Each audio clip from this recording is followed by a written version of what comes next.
Oke, baik. Selamat malam. Assalamualaikum warahmatullahi wabarakatuh. Salam sejahtera untuk kita semua.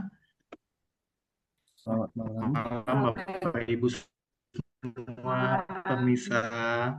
Malam, malam. Oke, selamat datang kembali di podcast kesayangan kita, Kasih Cendekia.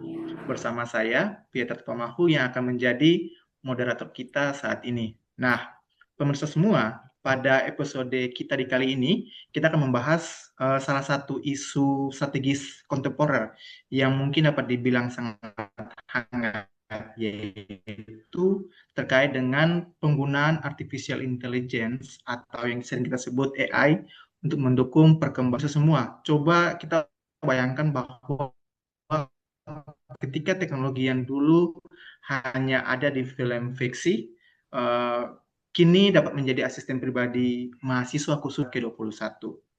Nah, untuk membahas ini secara mendalam, kita kedatangan nih beberapa narasumber. Ada 4 narasumber yang merupakan latar belakangnya dari dosen dan merupakan dosen dari berbagai bidang keilmuan. Mereka akan berbagi pandangan serta pengalaman mereka. Narasumber kita yang pertama di sini ada Bapak Randi Voler Surentu. Selamat malam, Pak Randi. Selamat malam. Ada Jui. Selamat malam, Ibu. Selamat malam, Pak. Ada narasumber ketiga kita juga yaitu Bapak Muhammad Firdaus. Selamat malam, Pak. Sehat, Pak? Selamat malam, Pak. Sehat, sehat, alhamdulillah. Oke. Dan narasumber terakhir kita nih ada Ibu Nur Rafia Dija. Selamat malam, Ibu Selamat Nur. malam.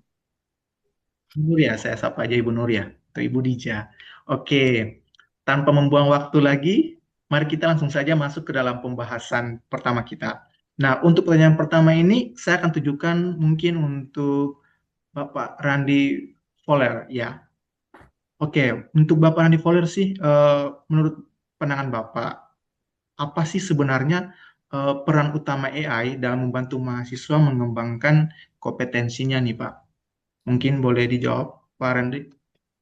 Oke, terima kasih Pak Moderator. Saya melihat AI ini berperan sebagai fasilitator belajar pintar, bukan sekedar pemberi informasi, tapi juga pembimbing personal. Contohnya aplikasi AI seperti Adaptive Learning, platform yang bisa menganalisis hasil belajar mahasiswa secara real time.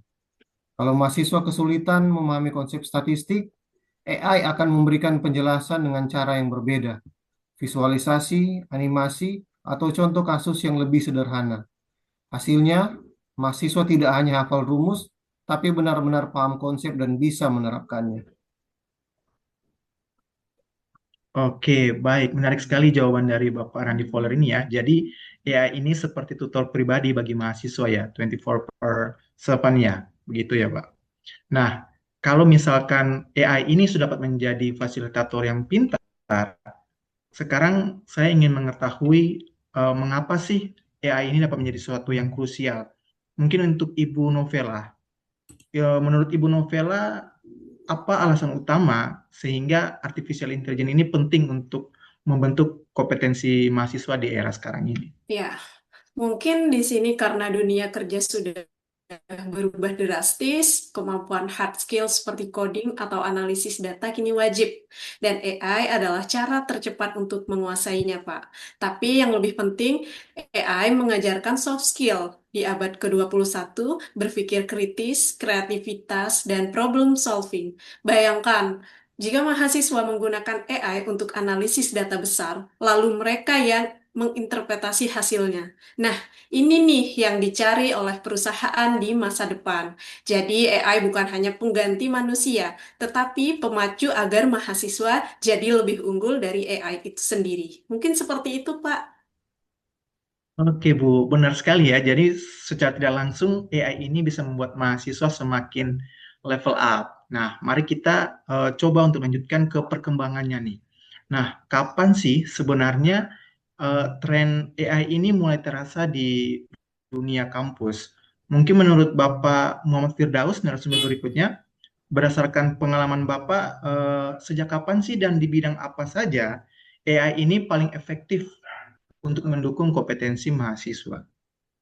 Oke, baik. Terima kasih, Pak, pertanyaannya. Jadi, saya rasa tren penggunaan AI ini mungkin 5 tahun terakhir ini ya, mulai dikenal, atau lebih tepatnya sejak pandemi COVID ya kali ya.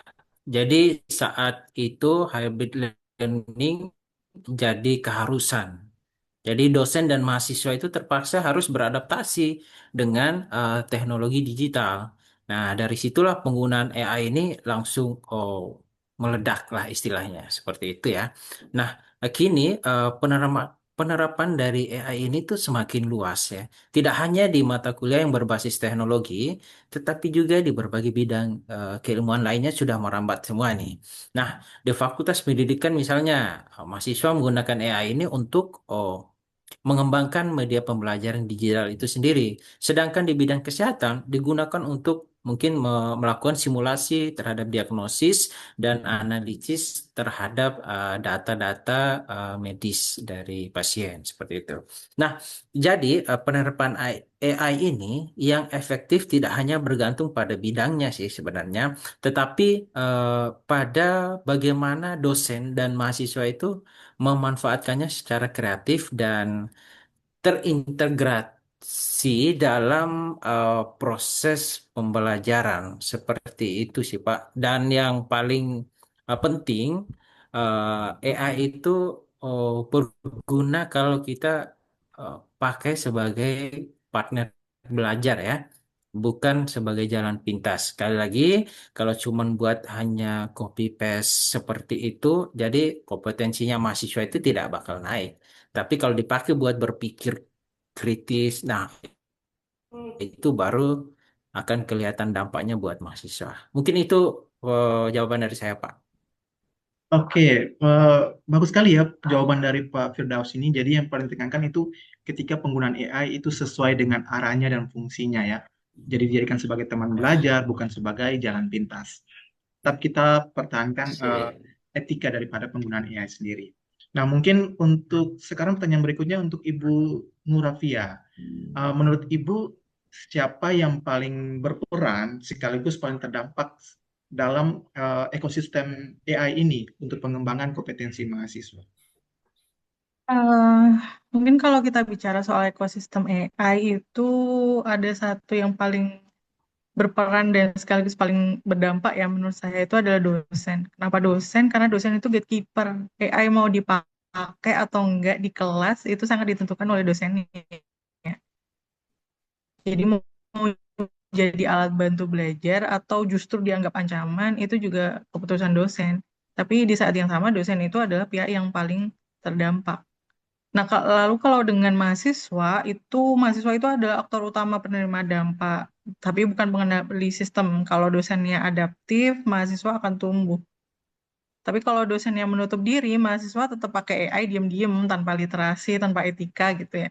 Kalau ngomongin soal kampusnya atau instansinya, itu mereka penting karena sifatnya enabler, penyedia gitu ya, penyedia kebijakan, infrastruktur, terus arah gitu. Namun eksekusinya ya tetap kembali ke ruang kelas gitu. Jadi jujur saja kalau AI itu tidak menggantikan dosen sebenarnya, AI hanya menggeser dosen yang tidak mau berubah.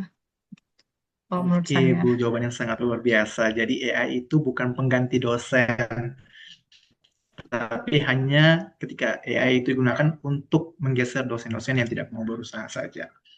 Oke, mungkin sebelum kita menutup masih ada pertanyaan dari saya, ini pertanyaan terakhir. Dan boleh dijawab singkat oleh salah satu saja narasumber yang ada. Menurut Bapak Ibu, bagaimana sih cara terbaik memanfaatkan AI agar benar-benar mendukung kompetensi mahasiswa? Mungkin dari salah satu narasumber yang mau menjawab. Oke, saya saja. Terima kasih Pak Moderator. Pertama, AI harus diposisikan sebagai mitra belajar, bukan pengganti dosen atau mahasiswa. Mahasiswa perlu dilatih berpikir kritis dan tetap melakukan refleksi atas hasil yang diberikan AI.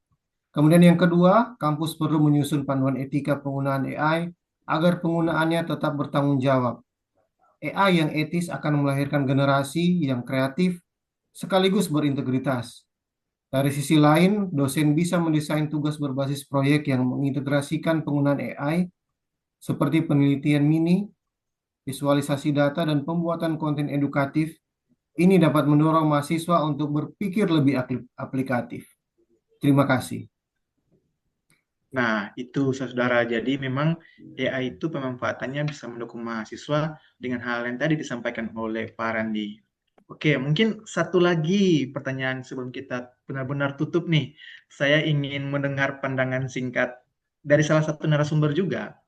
Mungkin boleh dijawab terkait dengan bagaimana kampus bisa mengantisipasi kalau kita bisa lihat dampak negatif daripada AI itu sendiri pasti adalah. Nah, sekaligus pihak kampus sendiri dapat memastikan eh, manfaatnya secara maksimal. Mungkin dari salah satu narasumber. Oke, baik. Mungkin saya akan coba menjawabnya ya. Ya, terima kasih. Ini sangat bagus sekali moderator telah menyampaikan pertanyaannya. Jadi, kampus itu sebaiknya harus tetap menyiapkan atau menyediakan modul literasi digital dan AI untuk mahasiswa baru. Jadi, agar sejak awal mereka itu bisa menggunakan teknologi ini secara benar. Jadi tidak serampangan nanti digunakannya. Nah, pengawasan akademik juga itu perlu diperkuat karena dengan penggunaan sistem deteksi orisinalitas karya tulis, misalnya seperti itu. Nah, di sisi lain juga dosen itu perlu diberikan ruang untuk berinovasi agar bisa bereksperimen dengan AI dalam pembelajaran tanpa takut ada kesalahan. Mungkin seperti itu, Pak.